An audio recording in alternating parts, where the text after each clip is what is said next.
Hello everyone, I am Tacet, and today I'm going to be going over the Gems of War event of the Ooze line Is It Anyways, in which the Gelatinous Cube is added to the game, as well as Medea. Also, the Arachnean Weaver mythic is also still available, so we have a lot of stuff available this week. Anyways, let's get into the cube. It has yellow-purple arcane trait stones. It is a epic, so it is only 200 glory each for each of these arcane trait stones. Very cheap. Earlier on in the game, you'd want to use it for Herdmaster. Later on in the game, you'd want to use it for fully traded Divine Ichbala, which is used for all the best Divine teams in the game. And it's also one of the trait stones that our Arachnean Weaver ends up needing. So you can also put it into that if you've been needing to go and get it fully traded. They also updated its trait, which we'll be going over in a moment. But as far as the cube itself, it is pretty weak, though earlier on in the game it might be okay because of the lack of devour options as a newer player. But has a 50% chance to devour a enemy if they are entangled or webbed. Obviously, the easier one to do is if they are entangled, since there are way more good entangle options. You could even just use something as basic as a Leshy to go and entangle all enemies. It's only a common, so everyone has it, and you'll get to entangle the entire enemy team that way. So it would basically allow you to 50% devour anything on the opposing team, assuming they could be either entangled or webbed. So not too bad for the most part, not really going to be used this late in the game, but it does give you extra gold this week, which is kind of cool. So let's actually go over those little event thingies. So we have several of them, as we always do. Let's go back, go into event. So we have 10% to all mystics, as well as 10% to all monsters this week. As I mentioned, we have 400 extra gold whenever we use the Gelatinous Cube in either PvP or Explore. Obviously, the better one would be to do Explore. You can also go and do the event this week in PvP or Explore. Of course, the better place, again, being in Explore. As far as specifically where to go and do basically all of this, easiest way to go do this is either go to Kakarot Explore or Kedar Explore. Both of them have about the same amount. But we just go to something like Kedar Explorer, just go in here, just go use a team like this, where we're just using a standard Sunbird team, have the Firebomb to get it up quickly. We have the cube there for 400 extra gold, and you just put any hero weapon, and War and Peace is pretty accessible as well. You get it from completing out the Kazel Kingdom all the way up north. Well, let's just go and throw down a nice Firebomb at it. Go from there, that'll give us a Sunbird, and then we'll just wipe it out with Sunbird. And that's pretty much it. And we get 400 additional gold for doing that. And as you can see, we also get a decent amount of event points. And you can do it in other locations other than these two, but they're the most populated Purple Kingdoms.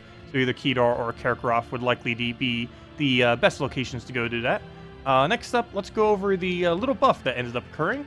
Not really anything too over the top, but if we go over to Weaver, they did change his final trait. If you happen to have picked one up, keep in mind he is still in the Glory Gem Guild and VIP chest. He will be until Friday resets. So if you want him, open him a bunch of keys before Friday. And if you don't want him, then open them after Friday. But as far as his traits, of course, he still has the Stealthy and Impervious combo. But what they did is they changed the last trait. It used to be a 50% chance to summon a Toma Spider thing, that one brown-red. But now it's a 75% chance to summon a Web Spinner, which is a 25% higher chance, as well as the fact it's now a Web Spinner. As far as what that is, of course, it is this troop right over here. It deals damage to all enemies, poisons them, and then creates 9 greens.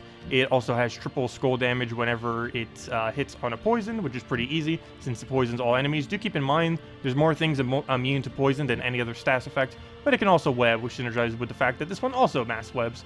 But basically it has that now instead of the other one. It now has a mana conflict on green, but this could overlap into excessive green to get you additional mana. Overall, not sure if that's really much of a buff. It's still a pretty weak final trait, but at least now it could kind of be used as a summoner in a way, so we'll see exactly how it pans out. I'm actually kind of surprised it didn't just make it a 100% chance, since it only triggers when it ends up getting a kill. It's limited in how many kills you're ever going to be getting. But yeah, it's still pretty underwhelming for a mythic trait nonetheless, but we'll see how it pans out. Overall, not really much of a change. It's just less useless than what it was before. So, of course, we have something new in the event key this week. Let's go and try finding that. One thing I should note about event keys right now is Zugoth is not in the event key drop table. That one mythic that is from this kingdom. They ended up announcing earlier today that, well, obviously he wouldn't be in the event key drop table. He's supposed to be only craftable through 8 power orbs. But they did mention if you are looking to upgrade Kakarot to 10-star eventually, because normally you would require having a mythic to do so, they did mention today that they are going to be adding a second Kakarot mythic sometime in the future. So it will not be required to get the Zugoth to 10-star this kingdom, so do keep that in mind. But yes, it is impossible to get a Zugoth, so don't even try. But you do want to go get a Medea, and there she is. I haven't gotten to test her yet, obviously, as we just got her. But as far as what she does, she deals damage to all enemies, enchants all Daemon allies and barriers all Daemon. I mean, she enchants all Daemon allies and then barriers all Mystic allies. And yeah, there's only one Daemon Mystic in the entire game, unfortunately, and that is Famine. But it should be able to do both of them, both enchant and barrier, if that was the case. Unfortunately, where they're typing 2, she is a human mystic, so unfortunately she's not both. So you would only get the mystic aspect of that, which would be barrier to herself. She unfortunately does not enchant herself. The main thing you would really use her for, other than her ability itself, is the fact that she gains 1 magic to all mystics every single extra turn that you end up doing. Unfortunately, due to her coloration, she probably isn't going to be used much. There are so many better red purples out there that she's pretty much never going to get used. Also, quite a few of the better red mystics are also of the red purple variety, so not sure how much usage she's really going to get. Well, of course, we'll be showing some teams for her. Before we do, though, let's just go and double check our game thing. So as far as things coming up, we're going to be getting a new pet this Wednesday. That's going to be for a Bright Forest bonus. So you'll be able to get that. It's a blue-looking cat. Not that one. A different-looking cat. Currently, we have Lucky there. We'll have a class event this Thursday for the Sorcerer class. Sorcerer class, not really the greatest. Quite a few classes outclass it these days. Its perks are quite mixed-matched. Used to be quite a bit better in the past. It's a little bit underwhelming these days. It does count as a Daemon, so you could maybe synergize it with her. But for the most part, not really something you'll be using too much. Not really anything that it excels at. And that's basically it. Nothing in Soulforge this week, though that's kind of good because a lot of people probably crafted Ubistet last week, and you're probably low on resources, but yeah, there's nothing really worth crafting underneath the Mythics. Only thing I would maybe say, if you had like a ridiculous excess, would be maybe pick up Champion of Anu for Blue Guild War Day, if you've been needing something new to kind of shift in there, because he does give 1 stat to all blue allies per turn. It's a pretty good Dawnbringer alternative if you don't have Dawnbringer for Blue Guild War Day. But that's about it, and even that I wouldn't even say go for, because yeah, all of them are pretty bad. But it's at least a good way to go and recuperate, or a good week to go and recuperate some diamonds. Anyways, with that blinking light right there, let's go and actually get into some PvP teams. We're going to be showing the absolute weakest one first, which is the Cube. This is meant for newer players. We have the Cube, which you could get for 400 glory this week. Leshy, which is a common, which I was mentioning earlier. Apothecary here, which is an ultra rare, who we'll be using for the brown spam as well as the cleanse. And we have Emperina, who we'll also be using for the cleanse, as well as the fact that it does a lot of HP and attack bonus. So let's just get into it. Basically, the whole premise here is to get our mana generators up, and then entangle everything, then cleanse away our entangle off of him, then try getting a Devourer. So let's see if we can make all that work. Let's see, we'll take the blue right there. Go and grab that over. So we have our buff there, so if we can get a Leshy, that'd be great right about now. So we'll move that. We'll take a skull. Unfortunately, it's a free skull. Ideally, we'll have Apothecary alignment, and it does look like we have it on yellow, so I will indeed go for that. That will give us the Leshy we need, hopefully, and it does. Just take that, take that. We'll now get our entangles down. This will also remove all green, which will give our ability right back up. And we should be good to go from there. So we'll get that down. That will entangle everything on the opposing team. This basically means now we can devour anything on the opposing team. Main thing we really need to go do now is, well, for one, let's go cleanse that off, get that off you, and then go get a nice Apothecary down. We need to try getting the last little bit of its mana, so if we can cascade that into an extra turn or something, that'd be great. So we'll get some of that down, extra turn that, then we'll want to go directly for this. I think we'll let him have a poke here. Or you know what, we might actually go for the skull ourselves, and just try for purple off the side or something. Oh, you know what, we could actually do both at once, so we'll take it that way, take the skull. Of course he would revive into a baby dragon or something else. So we'll need to see what we can actually try devouring here. We only have 2 options. I guess we'll try getting rid of the one that currently has mana. Before we do, though, let's go drop that down just to get that out the way. Keep the purple on the board. And go try... Oh, yeah, I forgot. Oh, well, we were going to aim at you anyways. But anyways, we get our Devour. Wait, did we not gain attack from that? Oh, yeah, that's one problem of doing that, isn't it? Oh, I didn't even think about that. Oh, yeah. If you go and devour something that has Entangle on it, you will not get their attack. So ideally, you would kind of actually want to have it on something that's webbed in, wouldn't you? Well, luckily with this team, we do have an alternative means to still gain attack, and that, of course, would be from our Emperina throwing attack buffs on it. So I actually want to try killing him right here, mainly because he's in kill range and he's about to get a revive and basically go back to full stats. So if we could get a kill right now, that'd be great. Unfortunately, that doesn't seem to be possible, and we can't even really get a nice Leshy down to go do that either. Oh, never mind. There we go. So move that over. Go get another Emperina on this because we definitely need the stats to actually do so. Keep getting that back up. Throw down those little things. We don't get much mana out of it, but we were already pretty much at full. We are currently entangled because of our own Leshy, but we could easily get rid of that just by doing that. And then just find the last little bit of stats we need. So we'll move that over. Can't even take that. Go for another buff. And we should pretty much just be up one-shot range right now. Also, I forget if I even mentioned it, but yeah, you can get Emperina from completing out the Keziel Kingdom if you haven't already obtained a copy of him by other means. Let's see. We don't really need to Leshy at the moment. Given that he's using something that is impervious right now, there isn't much effect that we can really get onto it. So right here, we could go for another Devour. Only problem with that, though, would be... Or Devour chance off the Entangle. But the biggest issue is we can only hit the one. So I think we're just going to move this over. Try for the Skull. Didn't get it, but we could easily get Apothecary in there and kind of go from there. So I believe that will be our next game plan. It doesn't look like we have an extra turn, though, which would be very useful if we did. But do we have anything that will just pass our turn? Too bad this isn't enough damage to already just kill it out, so I think we're just going to take the purple over and just waste it. He's going to get his ability down. Ideally, we would have something here, and we do, so we'll go get rid of those yellows now. Surprisingly, still... Oh, yeah, there we go. Now we can finally go Skull him, take that out, and now we can go for the Devour for the second time, and it should just go down. So we'll go get a Leshy on it. We can Apothecary if we need to. The fact that we also take away all those greens makes it so there's more... Or it'll basically make it easier for us to hit the Apothecary or any other convert we might have. And it'll just die, even if it doesn't Devour. But it does get to Devour. We get to steal all of his stats. But there we go. So yeah, as far as the cube, definitely something that you could be using to Devour, though I do believe, as a newer player, still sticking to things like Bullet with Brown Spam would probably still be the better way to go in most instances. But anyways, let's go upgrade the new troop that just came out. I have two teams I want to go show with that. One focused on Mystics and the other one focused on Daemons specifically. So let's go find where on Earth she is. So let's see.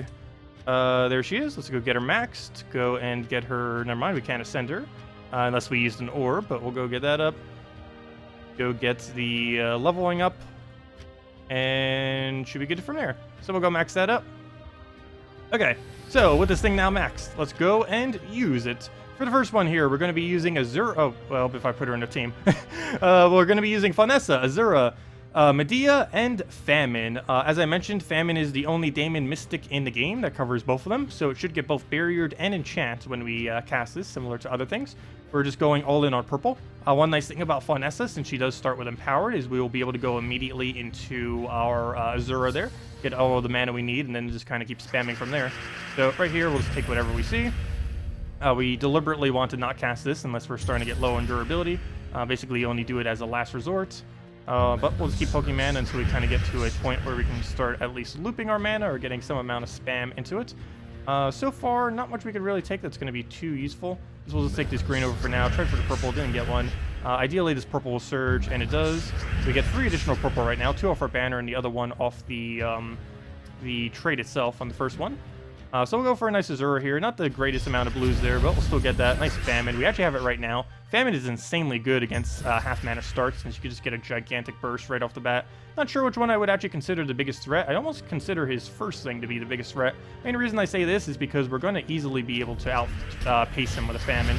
So I'm not even going to worry about that. We'll just take the red here, grab all that. We have an AoE as well, which should be able to clean that up.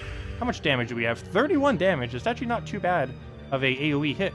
It's actually a little bit above average, isn't that? But we'll go for that. She unfortunately does end her turn, but as I mentioned, she does barrier all Mystics as well as enchant all Daemons, and as you see, he's both barriered and enchanted because he's the only one that covers both the two stats. Anyways, we'll throw this down. Looks like a nice magic reduction on all of them. We have Famine again already. Oh, he's going to cast. Please waste your turn. Good job. So the dumb AI will now go and waste its turn. Good job. We'll go now and I guess let's work down the line and go from there. So we'll take some reds there. Go for something like a... we'll let him have a skull. Why not? There we go. Go take the blue. Get back to full mana on everything. And we'll just keep getting barrier spam off of this. We have more barrier spammed into the line team. Let's throw that down again. Throw a nice little Famine. I guess we'll do it on the one with higher stats. And at this point, we can actually just finally use Faunessa for something. Here, go kill it out. And there we go. But we were using Faunessa for its +1 purple the entire time. And apparently, we gained a level as well. Let's see which one. Put it into yellow. And now we're all even on them. Anyways, on to the Daemon version of that. So, let's see what we're up against. Oh no, the dreaded Spirit Fox. Remember when Bone Dragon wasn't horrible? Good times, good times. Anyways, also remember when Daemon teams were actually good as well? That's the other problem with her right about now. There is almost no good Daemons these days. As far as like full team competitions, there's still some really good Daemons, but as far as like actual 4x Daemon teams, and this is even 4x Daemon, it's actually 3x Daemon since we're not using the full amount. Also, one other thing I forgot to go show about this team, but this one actually gains a lot of extra stats, or like really good stats. Like these are the 3 best stats you could ever really have: attack, magic, and HP. And if you have it at legendary or higher, the little pet thingy, you end up getting it to the full amount for 3, 3, and 6. So that's actually a pretty hefty amount of really good stats that you end up getting with a team like this. Unfortunately, there's not any like greatly over the top 4x Mystic team at the moment, unfortunately. Same as Daemon's, but it's mainly because neither of them have half mana start. Pretty much every single good pure team has half mana start, except for maybe like 4x Dragon. But anyways, Gorgolfa, Yagwe, Abnesia, and Medea is what we're going to be going for here. Basically, just going and getting the Gorgolfa / Yagwe as quickly as possible, spamming out their manas, and just throwing the AoEs where we can and getting her effects. And instead of getting Mass Barrier this time around, we will be getting Mass Enchant, which will allow us to get our mana up quite quickly, on top of the fact that we also already have mana generators on top of that to get even more. Skull, do we even bother for it? Probably not. He is using Crimson Bat first slot, or that's not relevant unless we were using Divines, but we're using Gorgolfa first slot is what I should be saying. So we're kind of protected from anything that he's really going to do. What do we go for here? I guess we take the blue to brown. Oddly enough, Abnesia is going to be the first thing to get full mana. Abnesia, very rarely used, but is occasionally brought out for Daemon teams. And this would be one of the teams it's kind of brought out for, generally whenever you're using Gorgolfa in first slot. Also particularly good for Guild War days. Really, you're not going to surge on that. Going to be 1 mana short, and I can't even get it. Skull, I'm almost tempted just to take at this point. We do keep gaining 1 attack per turn, which is helping that out. We're also gaining that 1 HP per turn, which is actually helping Yagwe's damage too on his ability. He does gain 1 additional damage for every 3 he has. So we'll go for this. Should finally be able to get this down. I don't actually need it yet at the moment, though, because we've kind of gotten everything ready to go. So unless they're actually missing mana, I wouldn't really need it. So right here, I'm actually just going to explode. Hopefully get a skull just to clear it out right there. He gets refrozen again, unfortunately, but oh well. Yagwe has no alignment, though we could do it to have more reds on the board, but at this point, I guess we'll just go and maybe just get an enchant down. So that would enchant all of our allies, also barriers yourself. Well, enchants those 3 and it barriers yourself. And what else do we need here? Do we just throw Yagwe? I guess so. Get a nice Yagwe hit in there. Get our mana right back up off of Abby. And that will pretty much be it. Go throw that down. Get 1 more nice Yagwe in there, and that'll be way more than enough damage. And there we go. But yeah, as far as using her, she's not going to be too great, unfortunately. Still one you probably want to get for collection purposes, but with what currently exists in the game, there's just too many better red purples out there that I don't really feel like she's going to get much usage. Still very nice AoE, no board control though, but those 4x enchants and 4x barriers can definitely come in handy, and also it's really good synergy with Famine. It has no mana conflict with Famine, and it gives them both barrier and enchant. If they ever add more Daemon Mystics in the future, she's probably going to be insanely good. At the moment, she's mainly just get for collection purposes. But anyways, guys, that's everything for today. If you have any other questions, feel free to leave it in the comment section below. Thank you all so much for watching, and have a wonderful week. Goodbye, everyone!